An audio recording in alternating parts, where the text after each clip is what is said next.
Le conclusioni sono che è morto a seguito della precipitazione dal terrazzo dell'abbazia, è precipitato per una quindicina di metri con impatto sul gretto del Piave, che in quel punto è roccioso, quindi su una superficie rigida. C'è stato un imponente trauma cranico con fratture, causa sufficiente della morte. Non ci sarebbero più dubbi sulla dinamica che ha portato alla morte di Alex Marangon, il 25enne di Marcon scomparso dall'abbazia di Vidor, dove si trovava per un rito sciamanico nella notte tra il 29 e il 30 giugno scorsi, per poi essere ritrovato senza vita il 2 luglio su un isolotto nel Piave, qualche chilometro più a valle. A emergere ora anche il fatto che il 1 luglio alle 5 del mattino, a 27 ore circa dalla sparizione, il corpo del giovane si trovasse ancora nel posto in cui sarebbe precipitato, quindi a fior d'acqua sotto la terrazza dell'abbazia, a rivelarlo ex post le immagini di un drone. È strano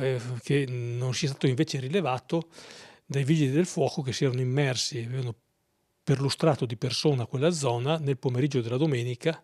Ma questo insomma è un dato di fatto che lunedì mattina è stato rilevato dal drone. Non c'è motivo di pensare che possa essersi immerso nelle acque del Piave in un punto diverso, perché era a piedi nudi e i piedi non presentano nessuna ferita, nessuna lacerazione. Altre lesioni invece, conferma la relazione conclusiva dell'anatomopatologo Alberto Furlanetto, sarebbero compatibili con l'impatto contro la vegetazione. Si esclude quindi il coinvolgimento diretto di terzi. Le parole del procuratore capo sono precise. Una di queste ferite, di queste lesioni, non quelle mortali, potrebbero essere anche in astratto, potrebbero essere ricollegate a una colluttazione, ad un'aggressione, ma tutti gli altri dati non confermano questa ipotesi, perché intanto non ci sono chiare lesioni da difesa. Non ci sono chiare lesioni da difesa e anche le testimonianze raccolte non fanno pensare ad alcun tipo di aggressione. A questo punto sembra scemare l'ipotesi di reato principale, quella dell'omicidio volontario. Al momento, se dovessimo chiudere oggi, questa ipotesi non trova conferme. L'omicidio volontario in questo momento non trova conferme.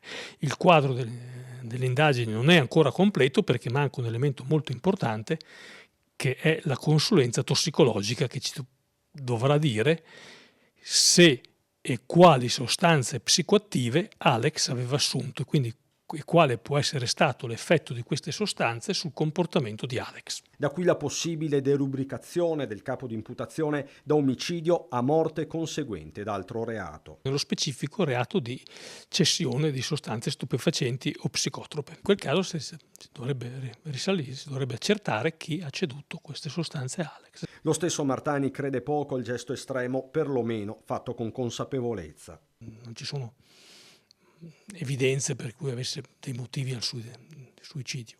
Ci sono ancora vari aspetti da chiarire, le indagini non sono ancora complete e chiuse.